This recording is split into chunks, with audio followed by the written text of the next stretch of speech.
This is Daisy, and she has decided that she will spend the night here under the curtains and wait to see Santa Claus come. From here, Daisy can see all the entries to the house, but more importantly, she can see the chimney. And this is where Santa Claus is supposed to come into the house and bring her toys and gifts and some treats, some yummy treats. Ooh, I'm looking forward to those.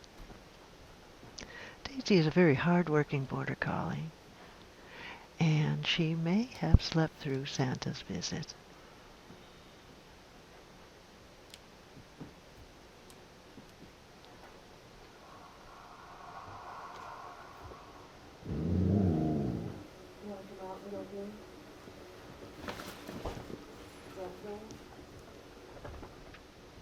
But I'm sure she was quite pleased to see all her gifts. She's quite excited and can't wait for the rest of the family to come and open our gifts together.